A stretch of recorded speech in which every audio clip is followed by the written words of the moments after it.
Are you saving up enough practice skill to go wild on your songs and love what you're doing? Bang, bang, bang. Have fun, be awesome.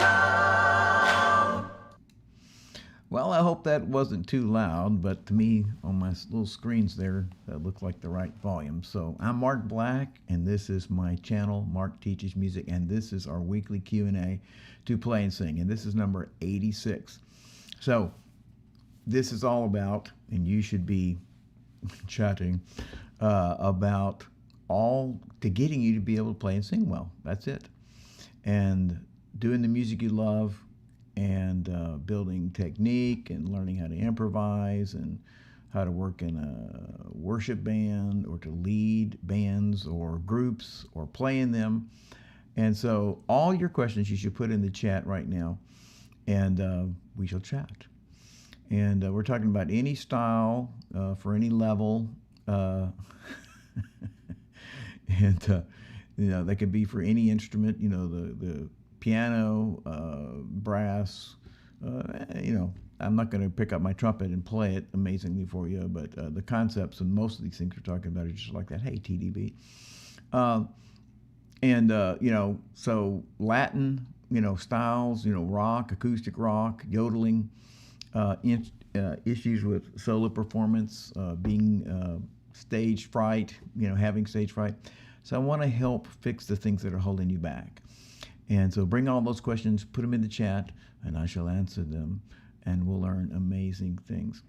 And if you happen to be watching this after this live stream, just put those your questions in the comments, and I'll get to them next week. And you can also send me an email at mark@DallasMusicLessons, and I should be able to answer that in the next session. So let me take a drink of coffee, and I'll feel better. Ah, yes. So anyway, so working with my students, the first topic today is I want you to, there's a gnat helping me in my live stream.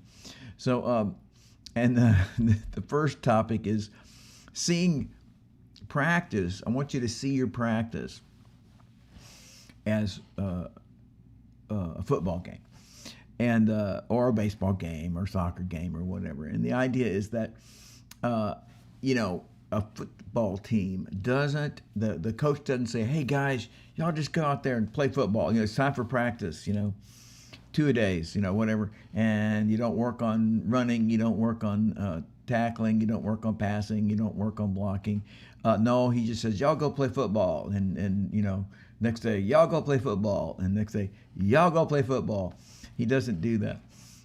What he does is, what you do is, in any sport, and I think there's a lot of analogies between sports and music, what you do is that in practice, you spend a lot of time working on little pieces of the game. You know, like I said, you know, tackling, you know, if it's baseball, pitching, you know, batting, fielding, you know, lots of guys will work on, in you know, they have, I'm talking about pros, you know, they'd be like, oh, he's really good. But then he went out and for the 6 months he concentrated on building his, you know, muscles stronger. So now he's, what, you know, 50% better. So, so just like that, I want you to imagine that your practice is like you saying to yourself, you know, hey, you know, here's the pieces of football. Here's the pieces of a football game. Here's the things that you have to do to be a great football player. And that includes strength, that includes speed, blah, blah, blah. And so let me have times in my week and day where I focus on those things. And golly gee, then I get to play the football game, and I've got all these skills, specialized, focused on, amazing skills that are built really incredibly high. Because I focused on them. I didn't disperse them out into a game where, you know, it's just like, I hope I got better on my passing, the 3 passes I threw, or I hope I got better on my blocking, you know, the 4 times I got to block, you know. And again, you apply this to your favorite sport. So anyway, so that's what practicing is like. It's taking scales and ear training and things like that, and preparing for an actual song. So I have my handy ukulele hiding right back here, and I just wanted to give you, it's a tiny example because I have so many things to say. But so it's like this. So we practice this scale.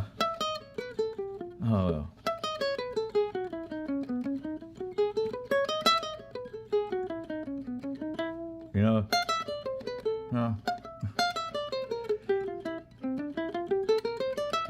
and then we can go.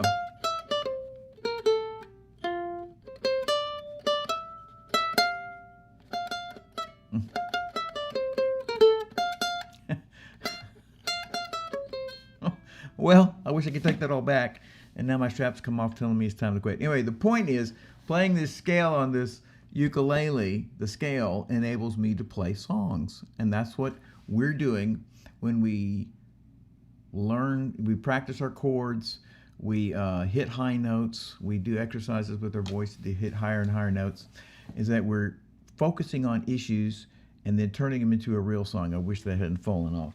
That would have helped me a lot. Okay, so anyway, so in the questions, or in the chat here, so is it hard for you to see the questions, or the connections? Is it hard for you to see the connections between the work part, exercise, little pieces of songs, and the reward, which is songs and music, which would be very natural for that to happen. So you can stick that in there. I'd like to know if you've had problems making that connection.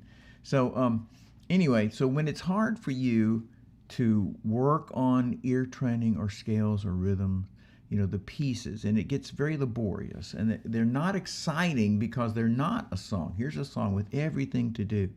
6 things, 10 things. Be emotional, be dramatic, be powerful, do crescendos, do decrescendos, do articulations, do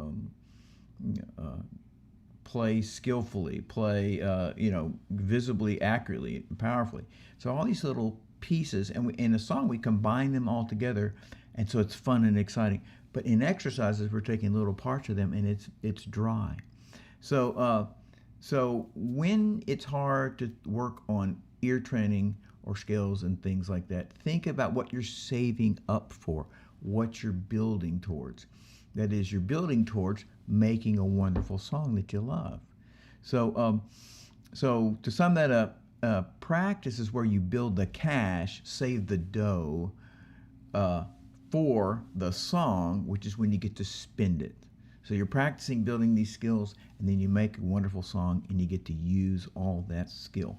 So you're building fun and reward through the practice, and sometimes you need to turn around and say, hey, this practice is really making my singing, my song, my performance is awesome.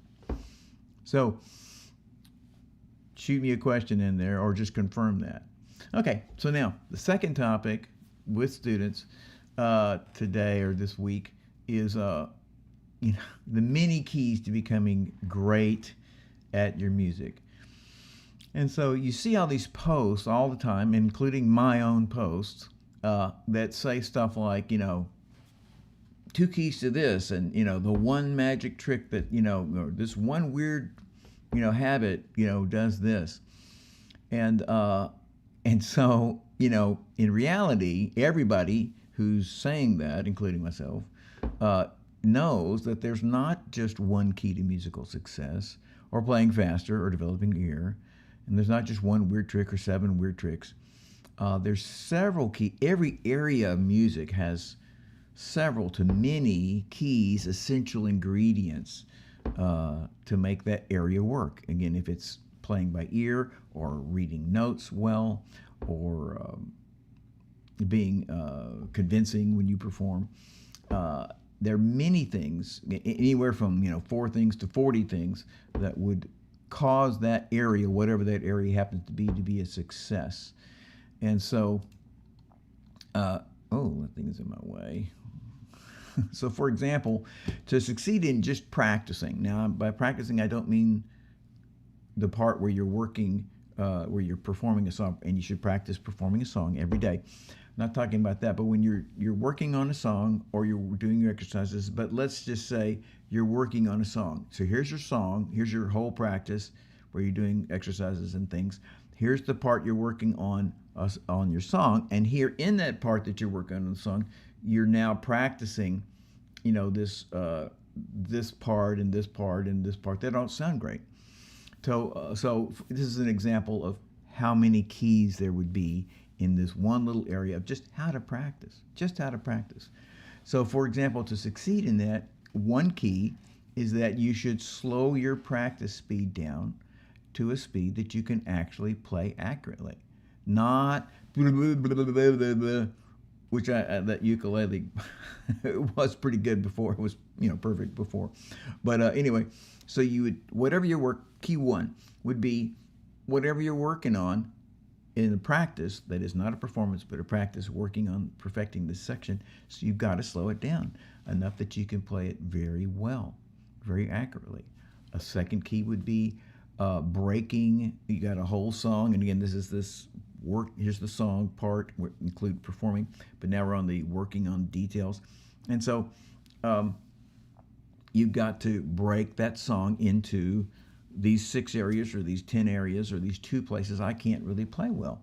You got to find those places that that need work, and you got to focus on them, those small sections, into something that you can easily master. And a third key is you then would repeat that little section 5 to 7 times perfectly. Not you play it 32 times and 5 of the times in the 32 were perfect, but no, 5 times in a row, 6, 7 times in a row. And that would say there's a 90% chance that I'll play this perfectly. Or you could work on it and say, and you want to work it towards a 99.9% chance of me doing this perfectly. And another key, key number 4, I guess, is you should be practicing. You have this little section you're working on and you got it perfect and you did it 5 to 7 times.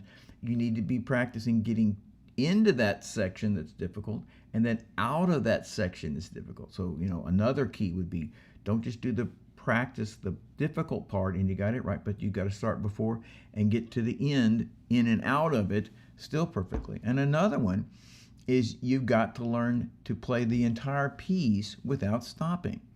And that's my definition of performing. I got, air quotes. My definition of performing is playing without stopping. And I mean that if you could look at that performing at the moment, I'm saying looking at that as a way of practicing. I'm practicing, not stopping now. I'm ignoring my mistakes. And another key, number 6, it's important to perform your song for others. At least minimum that you're performing your song as if you were playing for others. Preferably, though, to perform for others, including if it's your mom, not your dog, but anybody, anyone that puts a little pressure on you.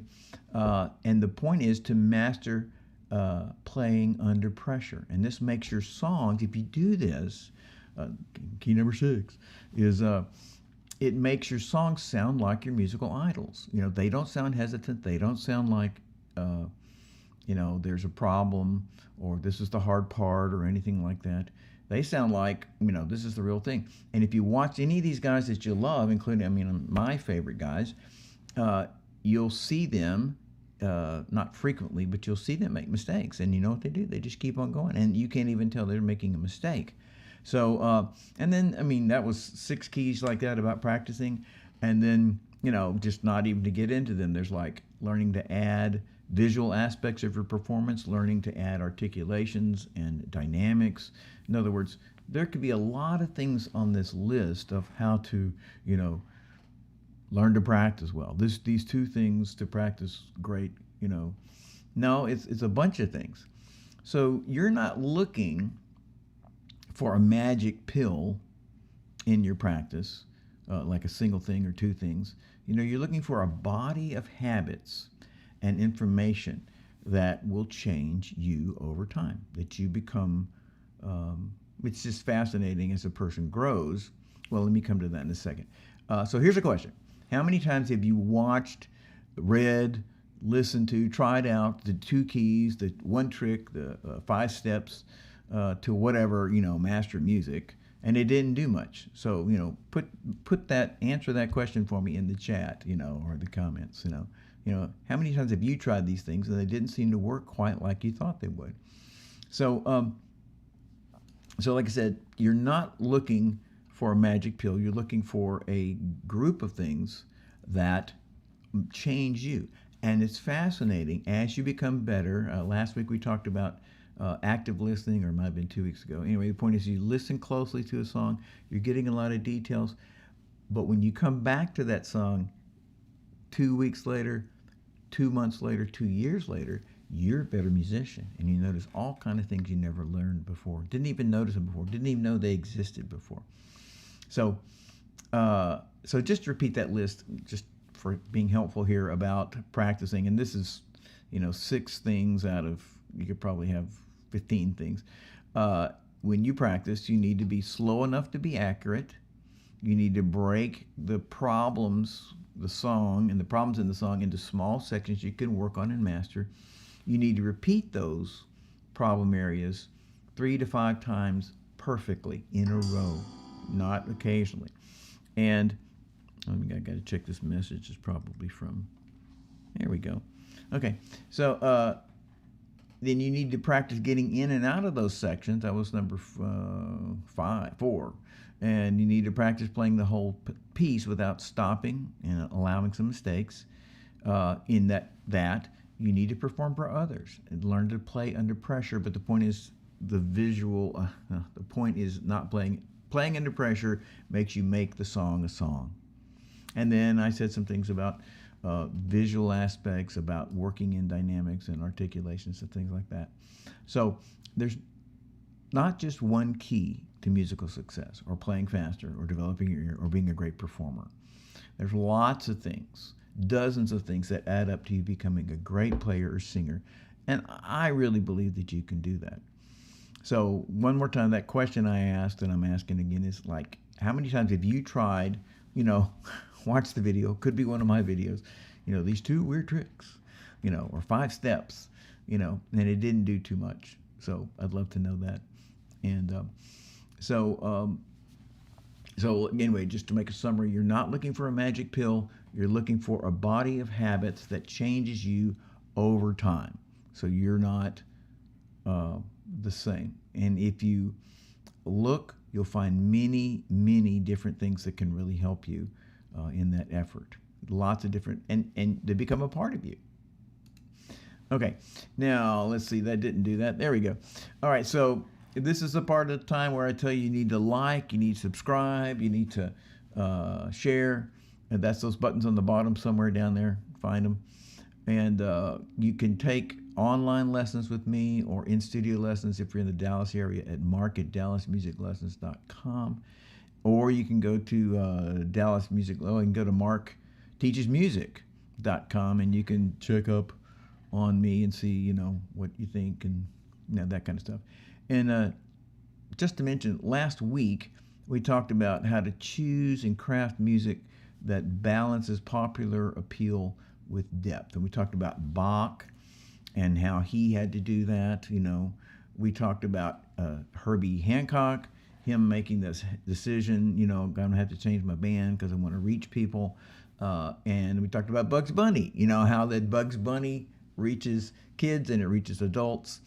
And now listen, I completely understand there are many people who are focused on, I want to be myself, want to, boldly go where no man has gone before. And there's nothing wrong with that at all if you do not want to reach many people. It's extremely rare for people to do things that don't connect with anybody, and that pulls the culture or the audience in their direction. More successful is for you to do things that are excellent and cutting edge, but yet you're anchored with the people, not just all the people, but many of the people, and that pulls the people along, and it's a good anchor for you as a performer and as a musician. Truly is. So, and also we talked about how a great way, comprehensive or logical way to look at modes. We talked about how they developed how that all of the modes are inside of a major scale. That is, all the modern modes are inside a major scale, and they're not a song that we talked about. Let's go with let's just go with Mixolydian. So C Mixolydian is the same notes as the F scale, and you can use the F scale over C chord to come out with C Mixolydian. But it's not, the second thing we talked about, what is not in F, it's in C Mixolydian. So just a way to get the notes. Now I'm functioning in this mode, but I'm not, and then second, I'm not in that mode. So anyway, so that's a recap of last week. And okay, now a third topic we talked about, or with students, work with students, not talking about last week, talking about working with students on this, and constantly have to do this, which is, and I want you to know this. How do you know when it's time to switch songs? You know, and that's a very, I don't know, it's quite a conundrum. And it's, as so many things are, totally related to people's personalities. And some people, some people are going to be, they're just going to be like, I don't like that. I don't like that. Work on it for a week. I don't like that. I want to switch on. I don't like that. I don't like that, you know, anymore. And other people are like, you know, I started this song in 1827 and I'm going to keep on doing it until, bless God, I get it done. And that's kind of the poles. And so we need to know when it's time to switch songs. Now, obviously, you should switch songs when you're nailing it and it's amazing and, you know, incredible. I mean, that's a given. And then, so it also depends greatly upon what kind of music you're playing. If you're playing classical pieces, very hard pieces, it may take multiple months to master a song. If you're just, if you're singing like a normal pop, everything but classical singing, or maybe classical and jazz, you can change songs every 4 weeks, and you can maybe a rhythm guitar player, bass player, a lot of things you're working on, talking about songs and licks and things. It may just be, and maybe should be, depending on what you're doing. It could be like, you know, just a week, or 4 weeks, or 5 weeks, you know. So so anyway, I was talking about a minute ago. So if you notice that you're just going through many songs, and not perfecting the songs are not great. Now, I'm not talking about one song out of 4 that's not good or perfected, or you know, 2 songs out of 10 or whatever. But you know, every song is just like, that's what, and other people would say, well, that song's that, you're not that good on that song, but yet you're changing songs, and you're doing that again and again and again, and most of them are not perfected. You need to look at that and be like, well, wait, I got to perfect that song and be good at that song, really good. The norm for me has got to be, these songs are amazing, before I move on. And then the opposite in terms of personality is, I haven't learned the song yet, and it's been 1, 2, 3, 4, 5 months, you know, and I'm still working on it because it's not done yet. And you need to, if you're that person, you need to be like, well, I probably need to move on, because your excitement, you are managing in your songs. You're not a robot. So you have to manage you and your interest and how excited you are about a music, and do you want to go on? And I talked about just 20 minutes ago here about, you know, exercises are like raw song, and it's just like, you know, I have a bottle on my sink. It's peppermint extract, and peppermint tastes great, but if I drank that peppermint extract, I would not be happy. And so exercises are like that. They're like, whoa, you know. So if you work on a song a long time and it's way beyond your ability, and you're not getting better, you know, you're just kind of staying in place, or you're not getting, even not worse probably, but getting better so slowly, and you notice your enthusiasm diminishing, you know, it's time to switch songs. And so the biggest thing you need to look at is, am I perfecting things, getting good at things, and am I enthusiastic and in love and happy with the music? That's the real decision rule. That's the real practice engine, is your enthusiasm, your excitement. You love music, you love what you're doing. So Here's a question. So how many of you guys feel like you're just stuck on a song and you're tired of it, but you don't want to change because if you change, you'd be a loser? Either you feel like that or you felt like that. So I really wish you guys would answer that question or talk about that. So I'm saying that's really important. So anyway, so to sum that up, the bottom line on how long, the measurement on how long you should work on a song, it's not a certain amount of minutes or hours or days or weeks or months.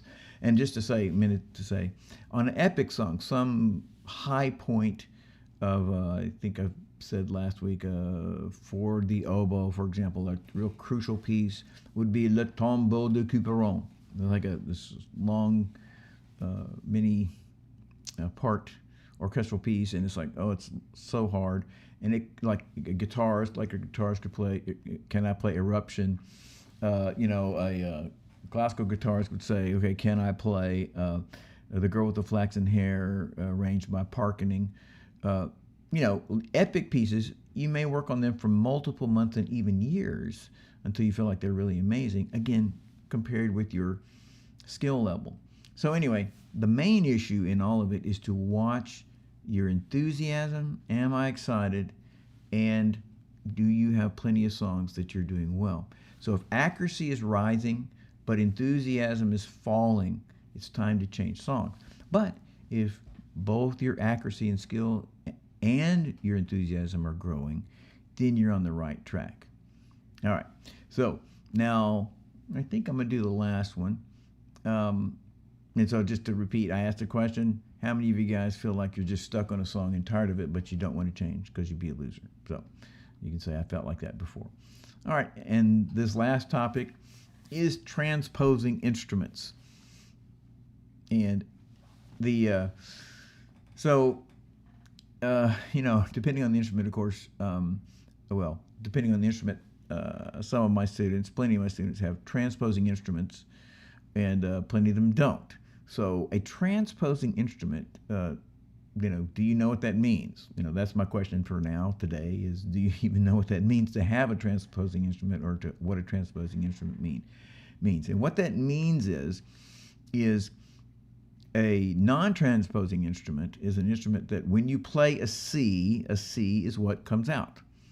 And it's hard to believe if you play the piano or the guitar or the bass, it's hard, or the mandolin, the ukulele, it's hard to believe. What do you mean when you play a C? A C is what comes out, or C is not what comes out.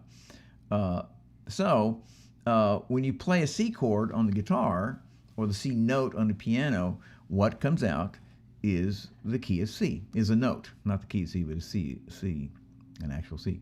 So that's really what comes out. But for a lot of instruments, hey, there you go. Okay, I feel like, but I'm a beginner learning my first two songs. Okay, so there you go. I feel like that. Hey, you got a crown on your name, by the way. Now, because you got two comments there. So you feel like, like you're stuck on the songs and you can't move on. I just want to confirm, you feel like you're stuck on those songs and you can't move on because you'd be a loser if you didn't do it. Is that right? So I'll wait till you answer. Okay, so I'm coming back to this as soon as Azaron Pro answers that question. So we're talking about transposing instruments until that point. So there you go. No. All right.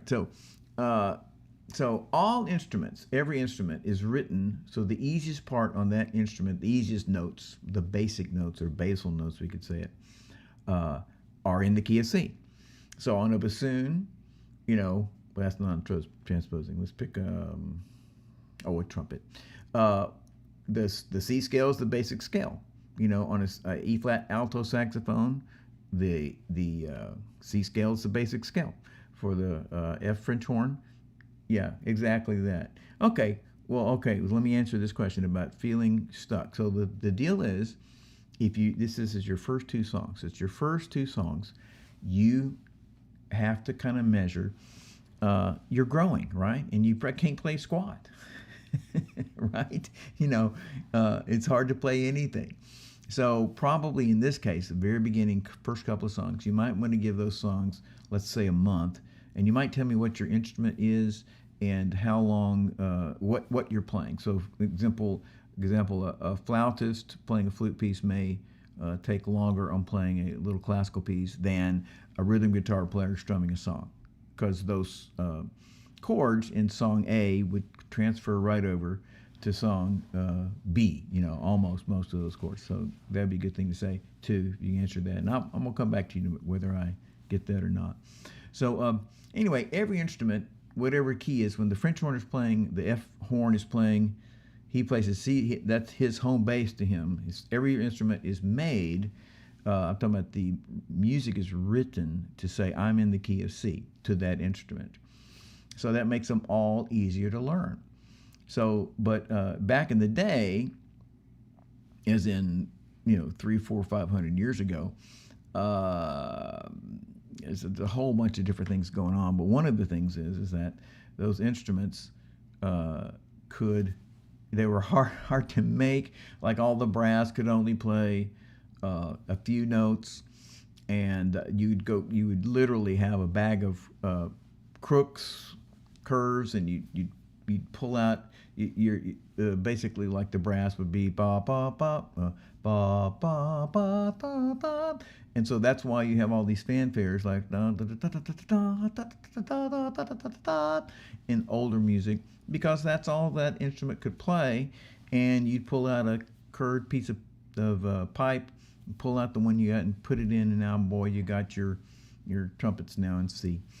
And so they would put these instruments in different keys. My friend the fruit fly is back. So, okay, well, let me say one more thing about this. So if it's guitar that you're working on, and it's the first song or two, give yourself about a month to work on it and then move to another song. And then the idea would be that there's tremendous amount of overlap in rhythm guitar, bass, chords on chording, comping on piano, and things like that. So that would be the answer for that without details. And I'd love to have the details, and I would say more of that. Let me take a drink of this. And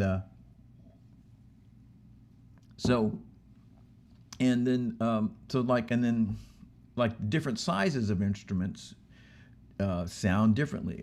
A contrabass bassoon or a bass clarinet sounds way different than a clarinet. And there's an alto clarinet, and there's an A clarinet and a B flat clarinet, and they have different sounds. So we want those different sounds, but you don't want to be like, okay, what was a B flat on the B flat clarinet is still, it's different when I play the A clarinet. You don't need to be changing your fingerings and everything. So it's like they would make these instruments. The idea on these instruments is when you're reading your part, it's the same key, it's the key of C, and the notes are the same, even though I'm playing, B flat clarinet, a E flat clarinet, an A clarinet, an alto clarinet, and a bass clarinet. See my hands? I'm doing all these different clarinets. So anyway, before I go on, I'm just going to ask, who knows, how many of you guys know what transposing means, and also you play a transposing instrument, and then you know how to work with that? Then that's a great question. So anyway, everybody thinks they're in the key of C.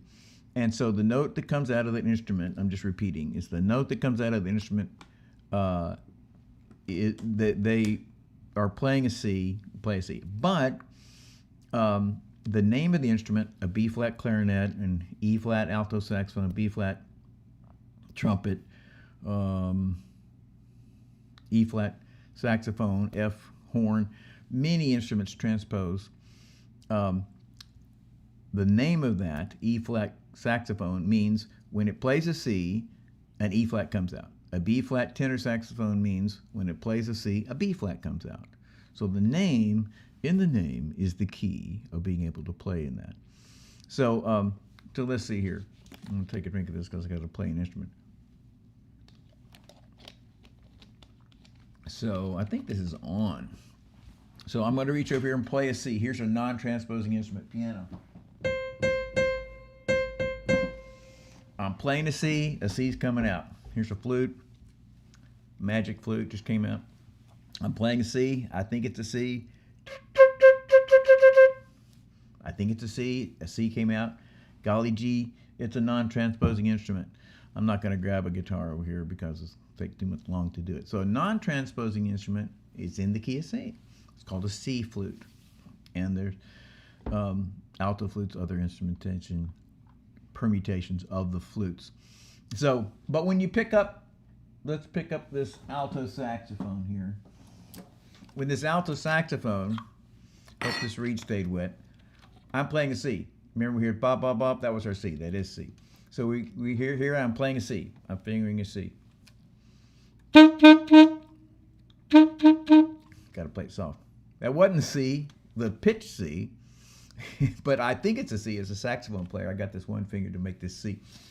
So when I play this alto saxophone, E flat alto saxophone, when I play a C, an E flat comes out. And what do you know? I've got a tenor saxophone here. A B flat tenor saxophone. So remember we just heard the alto sax play bop, bop, bop for a C. I'm going to play a C. I'm fingering the same thing. One finger. Here, get you to see that. One finger, C. So here I go. Guess what? I played a C and a B flat came out. This is a B flat tenor saxophone. Trumpets in B flat. Clarinets in B flat. Many instruments in B flat. E flat euphonium. Blah, blah, blah. So, oh gosh, that moved. Sorry about that. So I got my little script here. So anyway, so when those instruments play, what comes out is a different note than what they think it is. So the other question with that, or how we'd work with that is, okay, it's a B flat tenor. I play a C, a B flat comes out. So how do I write for that instrument? Or how would I get a C to come out of that instrument? So the key is in the name. So when I play a C on a B flat instrument, what comes out is 2 half steps lower. I play a C, a B flat comes out, ba da da. So to write for that instrument, whatever I do, I would reverse that. Instead of, if I want a C to come out, remember we said if it plays a C, a B flat comes out, 2 half steps down. So if I want the C, I go up 2. I play a D, I write a D for this instrument, what comes out is a C. Same thing for the French horn, the F horn. So it says when I play a C, an F comes out, and we'll call it up 5 half steps. So he plays his C. Here I'm holding a French horn. He plays his C, an F comes out. So instead of 5 half steps up, if I want to get the C out of the French horn, I would go 7 half steps down. That is the opposite number. I mean, not 7, 5 down. So if I want to get a C, play a C and F comes out, I'm going up. And so I'd make that same reverse motion to get the other thing. So the saxophone plays the E flat saxophone. I play the C, 3 half steps up comes out. I want to get the C, I go down 3 half steps, and I would get that same thing. So, oh, look at that. Yeah, there we go. Don't learn scale. Okay, here we go. I'm answering you, man. Azaran Pro. If you're writing songs, and the question is, I hate to have to keep being specific. So if you're writing songs, and I mean, I just want to, are you writing instrumental pieces or you're singing? You know, in other words, is the guitar accompanying you? There we go. Yes. I know, I understand about it is magic, like transposing is crazy. It's really based on the history of how music has changed through the centuries. So anyway, if you are accompanying, and I'm just going to say it's a guitar, you're accompanying yourself on the guitar and you're writing a song. It's about the voice. There's no point in you playing scales before you do those songs. Now, again, without detail, give me some more detail, I'll give you some more answers. But the point is, again, for the guitar and your accompanying, for the bass and your accompanying, for your piano and your accompanying, it's like if I the chords and things that you would use, or the notes on the bass that you would use, are in the next song too. So you'd say, hey, I've been doing this for, 3-4 weeks, song X, and you just find you another song that's in those same, that has a lot of those chords. Doesn't have to have all the chords. Fine if you learn a new chord or two. But mostly what you're learning in the beginning there would be counting and how to make this chord and that chord and find it, things like that. And that carries over to the next song. So don't get stuck right there in the beginning. And let's see. So, all right. And then, so just by the way, if you're writing songs on the guitar, instrumental songs, the scales will be helpful, because we're talking about more, it's not classical, the music, but the classical, the approach. I am playing the melody as I play the chords. The scales will help, but you wouldn't just sit there and wait until you can master your scales, because again, we talked about earlier, you have to have excitement and fun, and I'm loving this and I'm moving, how great that is, as well as I'm accomplishing this. So you have to balance those two. And if you're getting tired and just feeling like, not tired, just like, oh my gosh, what am I? This is so hard to do. Then you're kind of shooting yourself in the foot. So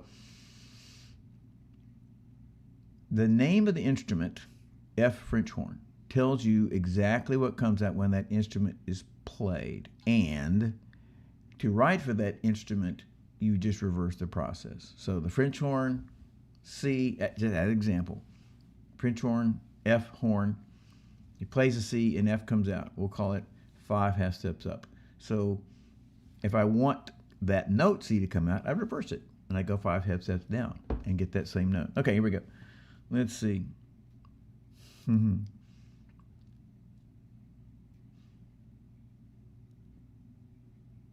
No, the question here is, if you're learning classical, if you're not learning classical songs, you should be classically trained. Absolutely not. So you say you like to do both. That is, accompany yourself and sing on your instrument, and you'd like to play, and I'll just call it complete pieces or solo pieces. So there's all kinds of music that uses the classical guitar style. I just mean classical guitar. I'm playing melody and I'm playing the chords. It's a complete piece. It doesn't need a band. It doesn't need a bass. It doesn't need me to sing. It's all there. So there's rock and blues. Let's see. Sung Ha, Don Ross. These are hard songs, but I'm saying that there's rock versions of hundreds of songs. You are playing in a classical. You're playing. It's fine to play, and hundreds and thousands of performers that do this and songs. You're using classical technique to play rock, pop, blues songs. Jazz would call that same thing a chord melody solo. Jazz songs that, the whole song is there, Joe Pass. So, no, you do not have to play classical songs and classical guitar before you would do that. If you want to go to classical guitar, that's what you want to play, then yeah, that's what you should start with. But no, we're saying a skill that is reminiscent of classical guitar and classical music, but it does not require and should not require you learning classical music that you don't particularly love.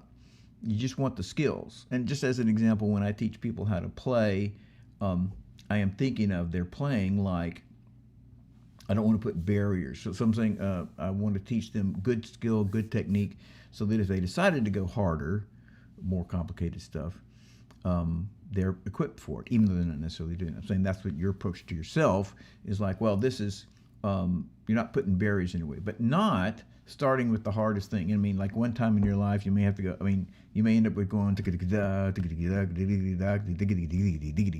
like really complicated stuff. But you don't just start there. You start with things that encourage you and you love and you're excited about. So let's see. So I asked a bunch of questions today, and I said, is it hard for you to see the connection? Let's see. I said, so is it hard to see the connection between work, the practice, and the reward? That's a great question.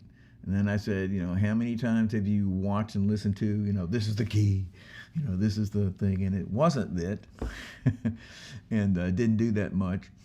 And then how many of you guys feel like you're stuck on a song and you're tired of it, but you don't want to change because you don't want to be a loser. You're not a loser if you change a song. Again, you're measuring. I'm getting beat to death because I've just done this forever. Okay, just change songs. And don't always be changing because you're not perfecting things. And then I asked the question, who knew what transposing a song, a transposing instrument is, and then also just how does it work and how would you write for that? So, give me answers in that, ask questions here. So I be Mark Black, and this is Mark Teaches Music, and this is To Play and Sing. And Azeron Pro, you ask me some more questions. You can put them in the comments after we close too, and I'll answer those too. I'll respond to your chat. So this is To Play and Sing. This is number 86. So remember and give me questions and topics for future shows. And I want you to have a great week, and I want you to have fun, and I want you to be awesome. Have fun. Be awesome. I said it. Like. Subscribe. You know you should. Oh yeah, have fun. Be awesome. Like, subscribe. Have fun. Be awesome. You know you should. Have fun. Be